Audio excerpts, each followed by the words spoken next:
We need to talk. What's up? What was up with you bringing Danny over? What was up with you pushing him over when he was here? He didn't have a mask on. What's your point? You can't just knock someone over like that when they just went through surgery. He was putting my health at risk. What did you expect me to do? Well, we just got tested. Why does it matter? It doesn't matter if you just got tested. What if I had? I could have given it to him. Like, we're not following the right protocol. We're fine. We're both young. It doesn't matter. I don't know why you're making such a big deal out of this. It literally means my health. He's my boyfriend. I love him. I don't know why you're always yelling at me like this. You know what? Let's just agree to disagree then. Fine. Hold it!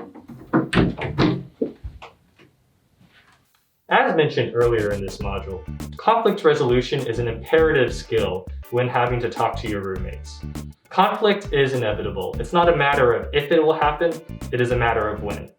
Let's look at the example of these two roommates and examine some of the things that perhaps did not go as well in their way of going about conflict resolution.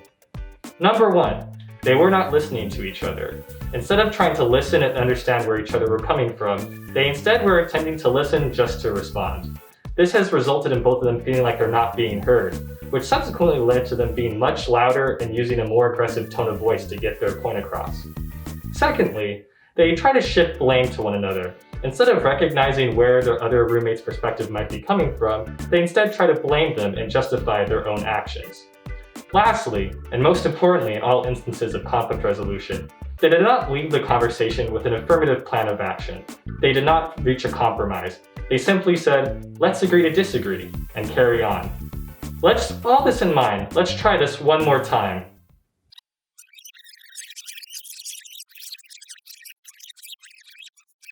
Hey, can I talk to you about something? Yeah, sure. What's up?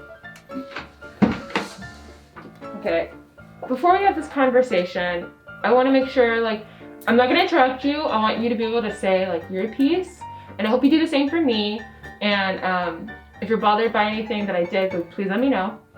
But I wanted to talk about how you brought Danny over. Mm-hmm. It kind of made me really uncomfortable, and I didn't like it. Oh, I'm sorry. I didn't know that you felt that way. Yeah, it's just, he didn't have a mask on. And so I just kind of felt unsafe given everything, and I didn't know he was even coming. And yeah, it just really made me uncomfortable. Yeah, sorry. We just got tested, so I didn't think that it'd be that big of a deal. And we've been together for a while, and I really like him, so I just thought it would be okay. But I should have told you first. Oh, I totally understand. If I would have known he was tested, I feel like it would have been a little bit different. And I also apologize for pushing him over. I think I definitely overreacted. I shouldn't have done that.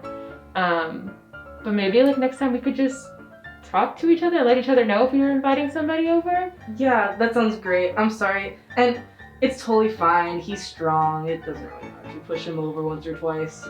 Okay, so for next time, we'll just let each other know if we're bringing someone over, and that's it, right? Sounds good. I think we're good then. Thank you. That's more like it. In this version of the roommate conflict, let's take a look at some of the things that went differently this time around. First of all, they established ground rules before entering the conversation. The purpose of ground rules is to determine how the rest of the conversation will go. From these ground rules, they utilize several techniques to appear more empathetic to one another. For example, they utilize I language. By saying I instead of asserting you, they focus on how they themselves are feeling. They don't try to project what they think someone else should be doing or how they're feeling, because that can invalidate how they actually do feel. Secondly, they utilize I language throughout their entire conversation. By utilizing the word I, they're clarifying how they themselves feel instead of projecting how they think their roommate feels in this conversation. Doing that would validate their feelings and perhaps lead to further escalation of the issues at hand. Finally, they make a list of do's and don'ts and come up with a list of compromises and solutions for the next time when this conflict may occur. It's important to realize that although the conversation doesn't end just here, it will continue on for the rest of their time as their roommates. The conflict was not solved, it was merely halted. But given the format and the platform that they have established here together, they can continue and apply this for future conversations.